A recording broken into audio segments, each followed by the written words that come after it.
Jessie, I want your happy dance. I saw a little bit of it because, all right, was it just? Well, I know why though. You know, like the Snoopy one. All right, because Jessie got through to the quarterfinal. That's my slightly inappropriate happy dance. I think I'll just rein that one. I think that's a really happy dance. That's a very happy dance. I think that you're making a lot of people happy. That's a joyful. Maybe we'll just do a medium on my friend. That was like, I'm excited. Get excited. Get very, very, very excited because Jessie Wagner, I'm so happy for you that you got through to the quarterfinals. Thank you. For to be the opening act at the Hollywood Bowl. And I know you've seen me on here talking about Corinne Gatti, who also did brilliantly. She made top 3 with a song that I wrote, a track called Human, which was fantastic. And then between the space of me leaving to come on tour with Duran, then we got the news back that she got top 3, which is really good. That's the end of her journey. I've already spoken to her, I've already emailed her this morning because I said, let's get behind Jessie, because it's fantastic. Thank you.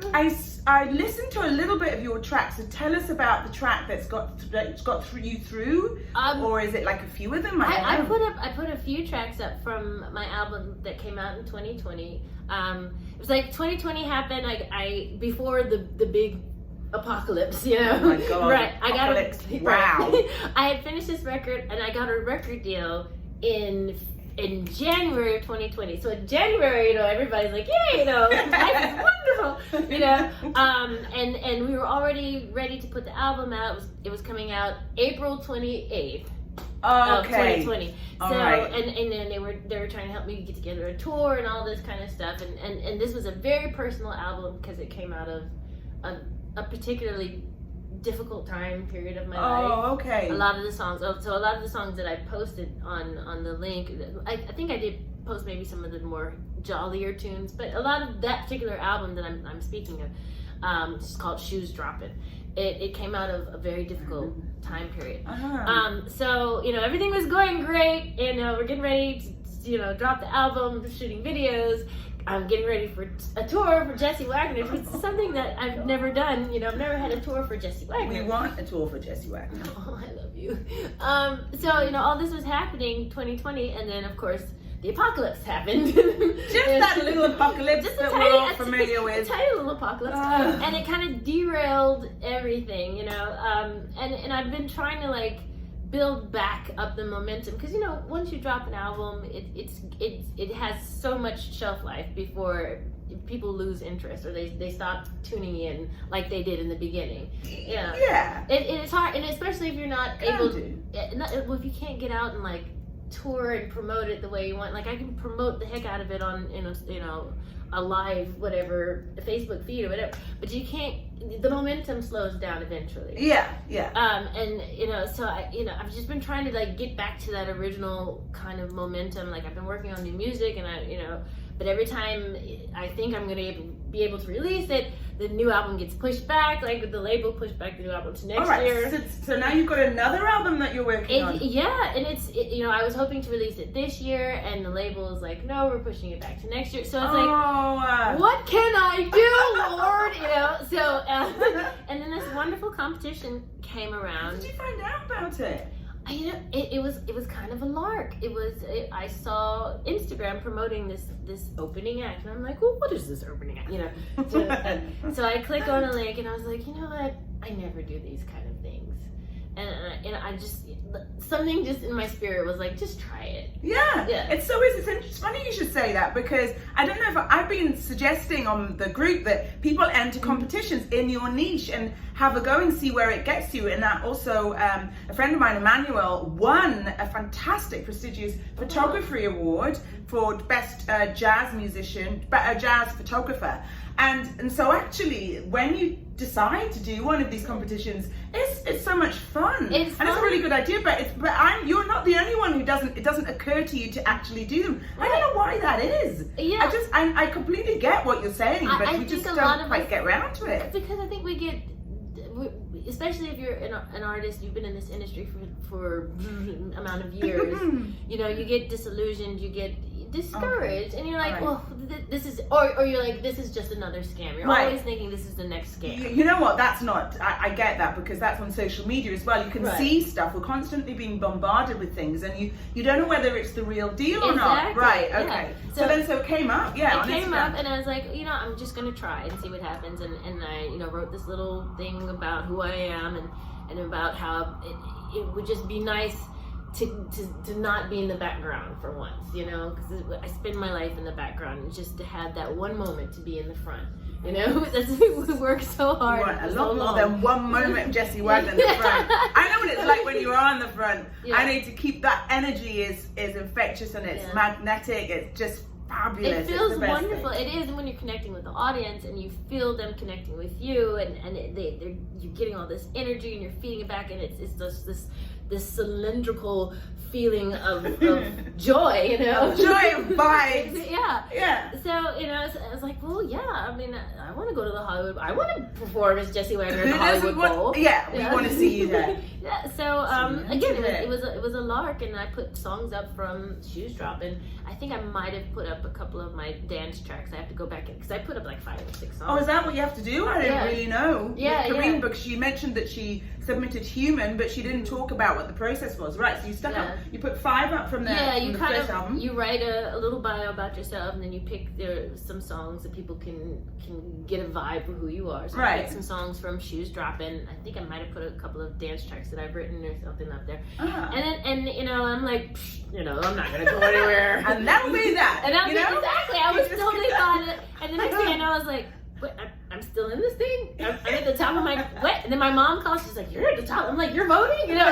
So it's like all these people started saying, yeah, we're voting for you. Of course people would vote for you. You know- It must have been a really lovely surprise to be right at the top as well, because it's when it's the Hollywood Bowl, you assume it must be a massive competition. Right, exactly. Yeah. That's why I was like, is this for real? I kept doubting it, but then more people were coming to me and sending me screenshots. I have this wonderful person on Instagram who constantly sends me screenshots. He's like, this is my first vote, this is my second vote today. And it makes me I get really emotional, because I'm like, people actually believe in what I'm doing. Yeah, absolutely, because you're such a wonderful talent, and it's a lovely opportunity to support you for such a exciting event. So you're now at the quarterfinal. So what is the stage? What happens now? Just keep voting. Just keep voting. Yes, don't stop.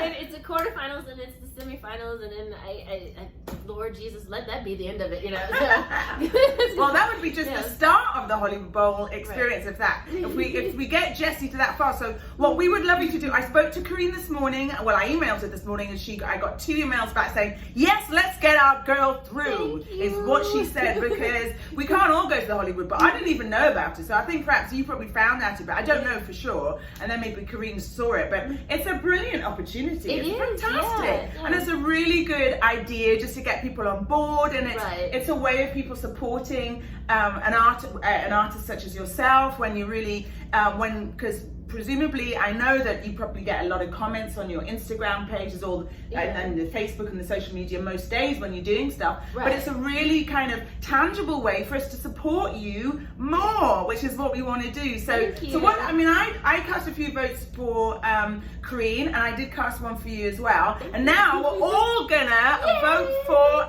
Jessie. Let's get her through. So what do we have to do? I kind of know. But well, if you go to my page, Jessie Wagner, if it's Instagram, is Jessie_Wagner. And we can put the link under here as well. Oh, right? wonderful! I think so. Yeah, just for the link to the opening. There is a link that all you have to do is click on the link, and it asks if you want to do a free daily vote. You click on the free daily vote. It's all free. And you can connect.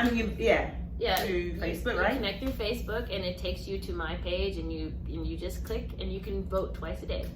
Oh, you vote twice a day? Yeah, you can vote. I didn't know that. Yeah. Well, I did a few of those together votes. Oh, nice. Yeah, so there's some together votes as well. Right. And so what is that? And there's also some together 2 for 1 votes. Right. They have all kind of different ways that you can support. So I mean, you can do I think on like there's 2 for Tuesday, where like it's back to back, and you can get more or 3 votes. for Thursday. I wish, right? Yeah, right. Yeah. So but it's double the votes, right? It doubles the votes. Yeah, on depending on the day. So it's just like if you keep checking in, there's like different ways you can vote. Yeah. And so when's the quarter? How long have we got for this stage?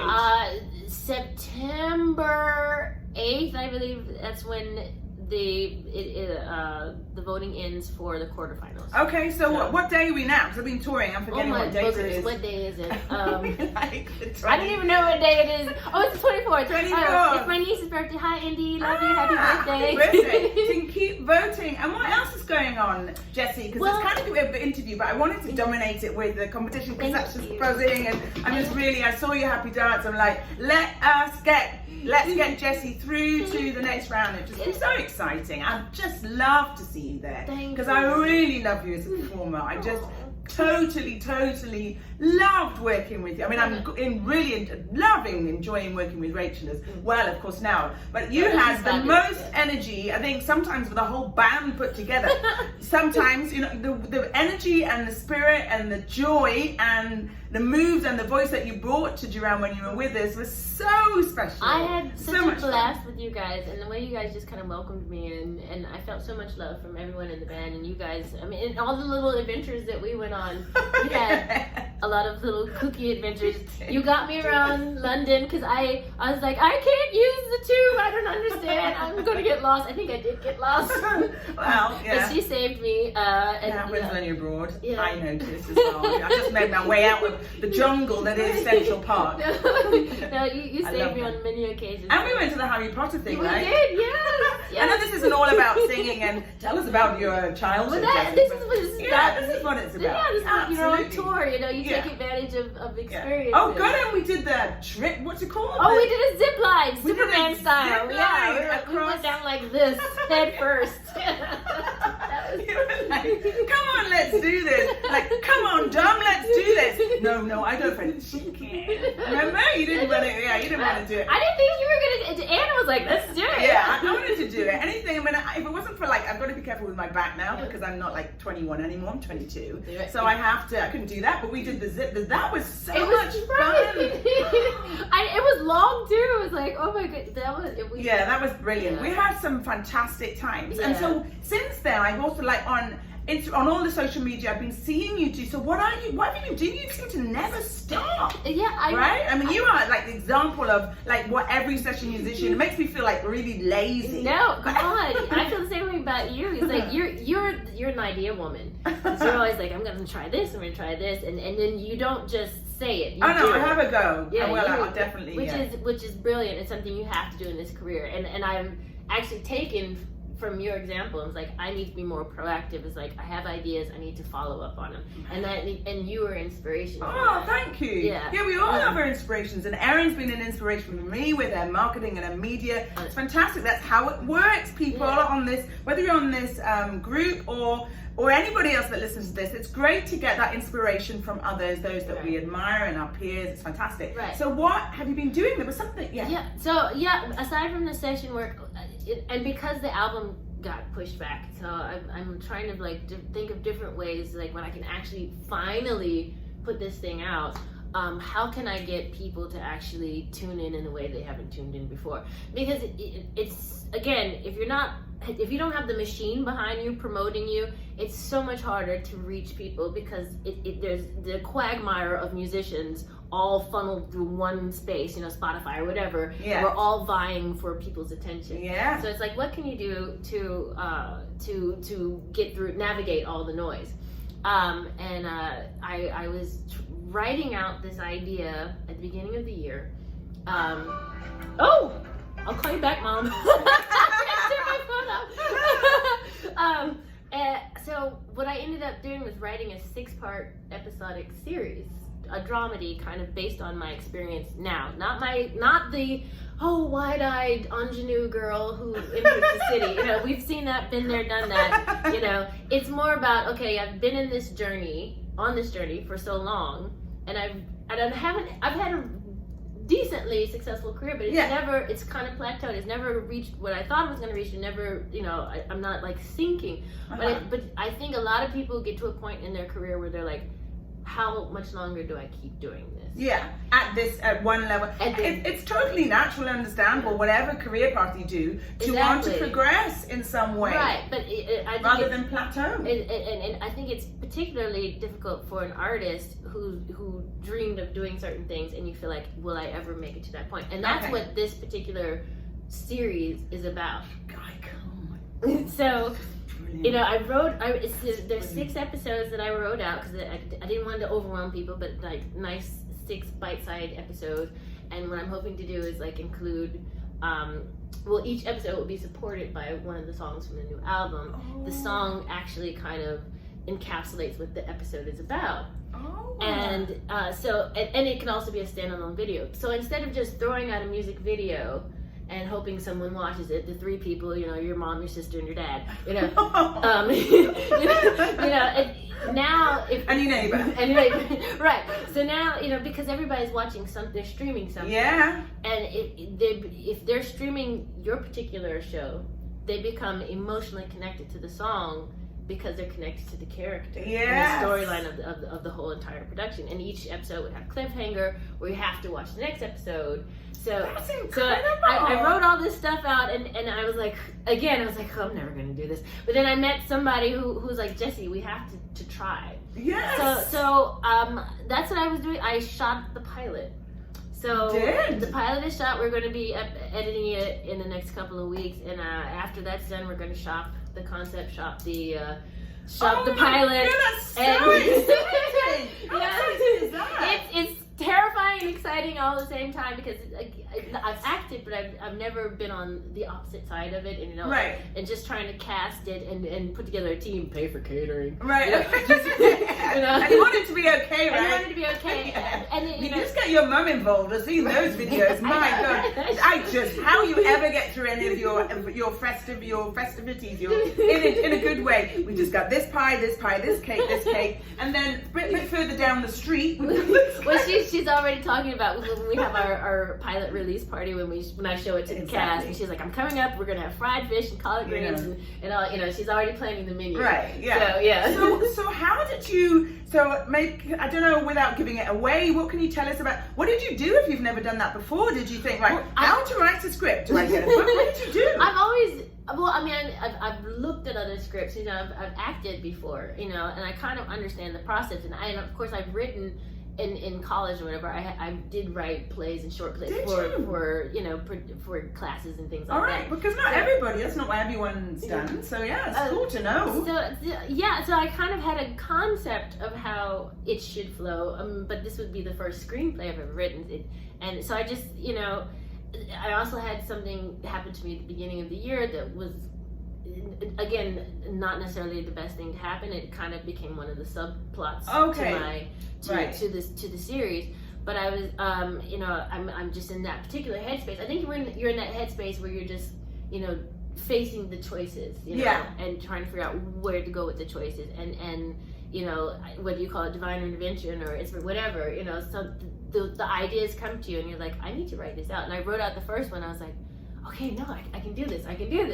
And even though when I got to start working with my director and stuff, and he's like, Jessie, I think we need to change this, and I think so then you have to come back, right? But at first you're like, don't mess with my script. It must be. But then then you have to kind of let go, because you have people that believe in it, and you want to take their belief and help shape it into something even better. As long as you still ultimately agree with it, because it's okay if you don't. But it's good because people can see your character and add their experiences to it, and it breathes a different life into it that you never experienced. So, or never thought it would have. So, it's exciting collaborating with people, allowing people in on your journey. To make it bigger and better. Where did you shoot it? Did you just shoot it like close to yours? So we that was another thing, scouting locations, and it's like on hell here in New York because it's so hot, so we're like melting everywhere we go, trying to find the perfect location. So And then again, because I'm doing this all guerrilla style and on a singer's budget, so so we're trying to figure out how can we cut corners, how can I do this economically, how can I do it without involving the union yet, and so I can. Oh yeah, you got to think about all of that stuff. Exactly. And I didn't want to involve the union because I'm like, let me shoot the pilot, and then if I get sponsorship, then I could take it to the next level. Is that the next level to get sponsorship? Is that how it works? That is for me because just doing the pilot, even though I had a lot of help, and thank you everybody that helped, Drew, Loretta, all these wonderful people that just came on because they believed in it. Yes. But even then, you still had to put together a team. We had a script supervisor and a first AD. So like all these how exciting! Yeah. So it's coming. The pilot is done. The pilot is done. Right. So when you going to show us like a snippet of the pilot? Maybe if I am able to secure the funding to shoot the rest of it, then I'll definitely put out sizzle reels. So that is the goal. You got any working title you can share or not yet? No, not yet. It's fine. We're all artists here anyway. So anyone that's watching this, so we realized, we really respect that. It's going to be the right timing. But I'm just like buzzing about that. Yeah. And then what about the music? So you're gonna, you said you're encapsulating one song per episode. So it'll be 6 songs in the upcoming album. All the songs are done. So they're all recorded? They're all recorded. Okay. Everything's pretty much ready to go. And was that with the team that you worked with last time? Yes, the team I worked with last time. Okay, and what's the label that you're on? Wicked Cool. Wicked Cool. It's Stevie Van Zant's record label. So if you know who Stevie Van Zant, Silvio, or if you listen to Bruce Springsteen and you've ever looked at the E Street Band, you know the guy, the pirate with the with the scarf. That looks fantastic. So are you still doing that as well? Well, he's going out with Bruce. So right now the Disciples of Soul aren't really touring again. But it's not out of the question because a lot of people were. We had to cut the last tour short, so hopefully we can get back out there and finish those last shows. Okay, so touring, although the series sounds like that's the main thing right now, because I know you still do. I see you you're working, you do so many different sessions, That's fabulous, which is really inspiring. Thank you seem to be doing a different one every. I mean, tell us a bit about your life as a session musician as well. And I know when I first started touring with you, you had just done Lenny Kravitz for a long time, and we're touring with Chic now, who I know Jessie's worked with as well. And then what's been, but I'm curious to know about the day-to-day sessions because I know you've worked with so many people, but I love that you're doing that. I did that for a little while and then I kind of stopped. But tell us about the pro. Are you with an agent for that? Or no. Is it just lots of musicians? And tell us your average week. It comes from different sources, which is great. I get a lot of people, a lot of DJs that contract me on social media. But I'm on this website called soundbetter.com. Right. And you told me about that before. And that's where most of my work comes from. People, they look at my profile and they see all the people I've worked with and they're like, would you be interested in writing top line? Top line is like the hooks for songs. And I've written a lot of hooks for people. I've written a lot of songs, period. Right. Yeah. They just contract me through Sound Better or social media, whatever. And I have a friend who's my manager who kind of guides me through that and helps me negotiate. So a lot of my work actually I think comes from Europe and it's done remotely. I will get the information, the music, and then I'll either write to it or I'll just sing or a combination of whatever they need. It's fabulous. But I still see you out and about doing gigs most weeks, right? I do a lot of corporate gigs here in the city, here around. Because great. You're always looking like in the latest outfit, while I'm swanning around in the shorts and the t-shirt as usual. But oh my god, I love all that. It's what to see it. It's depending on the band I'm with. I get to. Me, I'm always looking, shopping, and that was kind of my addiction. I know. So but the other thing is you need to, if you're doing lots of different sessions. I mean, I'm doing Dom's band, which I know that he'd love. If we ever make it over here, or if we ever make it over to Britain, you definitely got to come and feature on that. So I'm doing that, but it's kind of like a rocky, which is probably probably still is your thing with Army of the Underdog. Is he? Oh no, now it's Jessie Wagner. It's right, Jessie isn't Wagner, it? yeah. But you know, I've talked with the guys, and it's funny as more people discover Jessie Wagner, they're going back and listening to Army of the Underdog, and I have been getting requests like, will they ever, will Army of the Underdog ever go back out? So it's not dead. No, it's not definitely not dead. As long as while you're live, it's going to keep, it's going to keep dropping along with shoes dropping, and the most recent album, which we're mega excited about. But I definitely want to. We could chat all day. We were going to do this boating. You might get an update boating. Who knows? Or we might just go and eat because I'm kind of starving now. Yeah, we could do that. It's good. But before we go, I just want to say, opening act, Jessie Wagner, Yay! Jessie Wagner, Jessie Wagner. All of those people, I know Kareen feels exactly the same. All of those people that were voting for Kareen, please now support. I mean, you're doing pretty well without any of whoever, we weren't supporting before, and you're ready to do the quarterfinals. So just think now, well, all you people that were supporting Kareen, if you now migrate over to Jessie, let's get Jessie to the Hollywood Bowl. Please, thank you. Yeah, I'm in second place as I checked today. I'm in second place. So. Oh my gosh. Yeah, there's like 5 acts left. So. Oh my god! Let's do it. Super excited, Jessie. Thanks so much. Thank you you so much. It's so lovely to see you. You too. And we will see you at the Hollywood Bowl. I hope.